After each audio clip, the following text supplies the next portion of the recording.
Verney System 2175 AD, Republic 3rd Infantry Division, Eliani Orbital Drop Battalion, PFC. Alexa slammed into the ground, his combat suit absorbing the impact of the landing and automatically going into a roll to dissipate the remaining energy. He sprang up and sprinted to a nearby outcropping, taking cover behind it as he pulled his Gauss carbine from its maglock and quickly checked for signs of damage before switching off the safety. His suit AI connected to a shrouded Overwatch drone, and his HUD was populated with icons as the AI determined friend from foe, making sense of the chaos happening all around them as more drop troopers of the Eliani battalion continued slamming into the ground in the vicinity.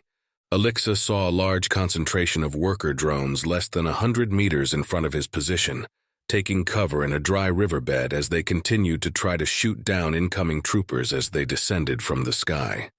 He saw one of them get hit and the trooper went limp, his combat suit losing control and spinning wildly as the control thrusters stopped firing.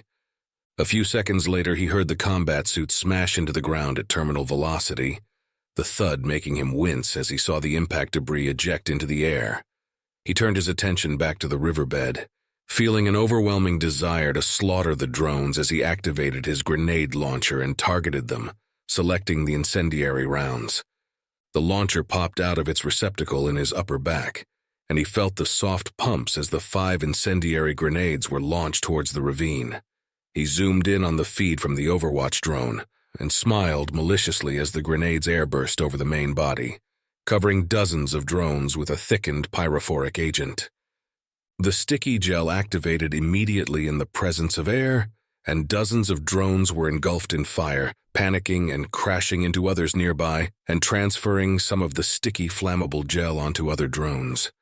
Within 5 seconds, half of the drones were collapsing as their exoskeletons started melting from the incredible heat, their legs twitching uncontrollably.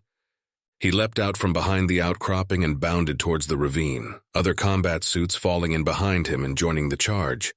They reached the lip and went prone, pointing their rifles over the edge and using the Gauss carbine targeting cameras to send thousands of explosive rounds into the disordered formation of the surviving drones. 5 seconds later, all the drones were dead, their bodies torn apart as the explosive tips of the slivers exploded inside their exoskeletons. Alexa and the 6 drop troopers with him crawled into the riverbed and assumed firing positions along the opposite lip, sighting their Gauss rifles towards the thousands of drones that were pouring out of openings in the ground from the hive. An alert appeared on his HUD warning of incoming F-202ES, and he hunched down and took cover, the other combat suits doing the same. He watched the PIP screen that popped up on his HUD as the flight of 4 fighter bombers streaked over the large body of drones that were streaming towards his position and released their loads before pivoting straight up and firing their afterburners, shooting into the sky at hypersonic speeds. The insectoid flak guns littering the perimeter of the hive opened fire, sending hundreds of thousands of tiny shards of metal toward the fighter bombers, trying to lead them to intersect their flight paths. The F-202's AIs detected the incoming fire and performed pirouette maneuvers, and the flight of 4 scattered, continuing to engage in evasive action as they headed back to the carriers in low orbit to rearm for another bombing run. The bombs had been slowly drifting down from where they were released as their warhead computers activated the anti-grav units and thrusters, positioning the bombs to ensure the maximum destructive envelope before releasing their bomblets. Hundreds of bomblets popped out and released their charges 200 meters above the drones, sending tens of thousands of explosive ball bearings downward. The thousands of drones that were streaming towards the ravine were shredded to pieces as they were torn apart by the ball bearings, and when they impacted against the ground, their explosive charges went off, adding further carnage as they turned into hundreds of thousands of tiny pieces of shrapnel that tore into other nearby drones. Only a few hundred of the 5,000+ drones were still capable of continuing to advance, and Alexa targeted the survivors, remembering the mantra of his marksman instructors and activating single-shot mode. The drones pressed themselves low to the ground, and with their 6 legs they were quite capable of advancing rapidly under fire while presenting a minimal profile. Alexa sighted one drone and held his breath as he gently pressed the trigger, sending an explosive sliver directly through its head that traveled halfway down the drone before exploding at the narrow junction that connected the thorax to the abdomen, tearing the drone in half. He sighted another target and fired again, missing the drone as it skittered to the side. They were incredibly agile and frustrating targets, and he forced himself to keep calm as he sent another sliver towards the tricky target, managing to blow off one of its legs. It continued to advance, albeit more slowly, and he sent another bolt towards the larger abdomen as the drone presented its side towards him. The round pierced it and exploded, rupturing the abdomen. Still, the drone continued to advance, and Alexa now targeted the slow-moving thorax and sent 2 more slivers, finally killing the drone. There were dozens of drop troopers in the riverbed, pouring fire into the survivors, and they quickly eliminated the remaining drones of the first wave. His commanding officer came over the comms and ordered them to maintain their positions, telling them that the Republic Mark 12 ATS biosynths were on the way and would link up with the Eliani battalion. He felt a surge of excitement at the news and craned his head to the sky to see them coming. A few seconds later, dozens of fireballs appeared in the sky and headed towards the ground, streaking through the sky until they hit an altitude of 1,000 meters and the entry pods opened. The biosynths emerged, and they dropped the rest of the way at terminal velocity before slamming into the ground 100 meters behind his position, plumes of dust and debris shooting into the air from the force of their landing. They immediately surged forward and headed towards their position, where he and the rest of his platoon hunkered down, joining them. A biosynth took position next to him, looking at him and nodding its helmet at him, even though there was no head inside of it. Alexa returned the gesture and clamped down on his desire to reach out and touch the dark blue suit. The biosynth addressed him, and he heard her speaking over his earbuds, finding it to be a pleasing, melodic voice. PFC. Alexa, I am Staff Sergeant Ayub. It is a pleasure to meet you. Alexa nodded and responded, his voice squeaking from his nervousness. You too, Staff Sergeant, thank you. She put out her giant armored fist, and he bumped it with a much smaller suit fist as she continued to speak. Nice job on your first drop, kid. You did well. You will be my battle buddy from here on out, so stick by me and I'll get you through this, okay?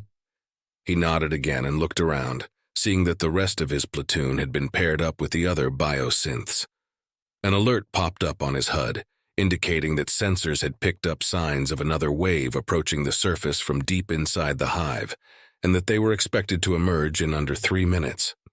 Anti-grav sleds appeared behind them, loaded with mortars, missile magazines, and large-caliber sliver ammo cans for Ayub's mech suit. Alexa scurried up and unloaded the sled as fast as he could as Ayub activated her artillery systems, and he saw the loading hatches open where he would load the mortars and the missile magazines. He worked quickly, and in 30 seconds he had her fully loaded with the first 50-round magazine of missiles and 10 mortar rounds. The missiles were 10 centimeters long and the diameter of a typical human male index finger, and despite their small size, they packed a powerful punch with their ONC explosive warheads. The mortars were the size of a human beer can, and they also had ONC explosives, with a mortar round having a kill radius of 50 meters. Both of her arms were weapons as well, the left arm having a high-powered laser system and her right arm fielding an autocannon with 8 barrels that could fire 2,000 bolts a minute. He inserted the sliver belt into the feeding mechanism and made sure that the belt was properly folded back into the ammo can, preventing snagging that would cause misfires. He tapped on her helmet, indicating that she was loaded, and continued to break down and organize the ammo behind her to efficiently load her as she prepared for combat. The alert appeared again, and the first wave of insectoids started emerging from the ground.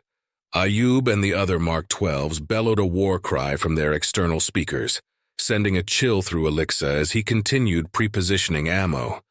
A mass of worker drones charged towards their position, hugging the ground and skittering all over the place. The drones were armed with lasers, and the air between them was ionized as the invisible beams reached out to hit the defenders in the riverbed. Ayub returned fire, and Alexa was astounded at the sheer amount of firepower that poured out of her suit. She lobbed mortars from the tube that was positioned between what would have been her shoulder blades, as the rockets were fired from a shoulder-mounted system. The rockets were guided by her suit AI, and they targeted concentrations of 5 or more drones, diving down in the center of selected groupings. Ayub used her laser and the autocannon as well, strafing the area in front of her as she spat out large-caliber bolts that made mincemeat of drones that failed to hug the ground and find sufficient cover. The laser would neatly slice through drones that were in the process of moving from one position to another as they continued advancing, dismembering them. Alexa heard his rapid breathing in the confines of his helmet as he continued to feed the mech suit, sneaking glances at the pip screen to keep tabs on the advancing drones. Thousands of them were already dead or dying, their legs twitching as random nerve impulses continued firing. Drones continued pouring out of the ground, and another flight of F-202s arrived, strafing the drones with 30 HFY rounds and dropping thermobaric bombs that guided themselves into the ground openings before exploding. It was absolute carnage, and Alexa could barely keep up with the reloads as Ayub continued spitting death at the drones. Almost as if she could read his mind, Ayub activated the private channel between them. "Hey kid, nice job. Take a breather for a minute. I'll use the laser and autocannon while you catch your breath." Alexa grunted in appreciation and wearily sat on an empty ammo can, greedily sucking down water from the drinking tube near his mouth. He practiced his combat breathing technique, slowly sipping more water before putting his mouth on the feeding tube and sucking on it, feeling the puree enter his mouth and savoring it before swallowing. The puree was chock full of vitamins, minerals, simple sugars, and mild stimulants to ward off fatigue during high-intensity combat. Alexa loved it and didn't understand why the humans hated it so much. They dismissed it as baby food and constantly bitched about it during field exercises. He sucked down a little more puree, peeking over the lip of the riverbed to look at the results of the drone charge. The battlefield was littered with tens of thousands of drone corpses, and he wondered how much more they could send to the slaughter before running out. On other worlds, when they first started clearing operations, some hives had hundreds of thousands, while others had millions. Some Republic forces in the beginning were overrun when they ran out of ammunition, forced to fight hand-to-hand as they retreated, while others were barely able to hold out, suffering tremendous losses until reinforcements and resupply reached them and helped to stem the tide. Ayub's voice came over his earbuds, telling him to get ready for another wave. He resumed his position behind her and started loading the mortars and the missile magazines, feeling energized from the puree and the short rest. He added a fresh belt to her autocannon and tapped on her helmet, letting her know that she was fully rearmed. Another anti-grav sled silently appeared behind them, and he quickly pulled everything off it before loading it up with the empty magazines and ammo cans to declutter the area he was working in. He sent the sled on its way and returned to his station just in time to see the next wave emerging from the new openings that they made as they tunneled to the surface. "This is going to be a long day," he thought to himself as Ayub opened fire. Orbital space. The hive ship had finally reached orbit after transiting from the outer system, and Aurora was impatient to get down to the surface and take control of the remaining drones before they were all slaughtered by the ground forces. The clearing operation was on a large moon orbiting the 5th planet, and it had just been finally terraformed by the animal rodents of the system when the hive mother had destroyed their birth world with the asteroids Aurora had helped to turn into weapons. An overwhelming sense of guilt washed over her, and she felt a strong desire to flee the system and never come back. She felt like she was desecrating the memory of the exterminated animals by being here, and she almost gave in to the impulse to order the hive ship to leave when the hive mother within reached out to her. "My daughter, I feel the guilt weighing down on your soul. I wish I could bear it for you, but I cannot. The hundreds of billions who died here will never know peace if our presence remains in this system. Fulfill the promise you made and remove the drones. This is now a sacred system and a reminder that you must put an end to such horrors. You will bear the burden of the wrongness you have done here for as long as you live. You will never be free of this, but you can save your daughters from the pain of knowing what this feels like by teaching them a better way, the right way." Aurora listened to the hive mother and felt the truth of her thoughts. She thanked her for her wisdom and forced herself to focus on her task. She will remove the drones that were defiling the animal system, and she will let her daughters know what has happened here. She left the command chamber and headed to her transport ship, escorted by the machine animals that have been with her since she first started building her hive.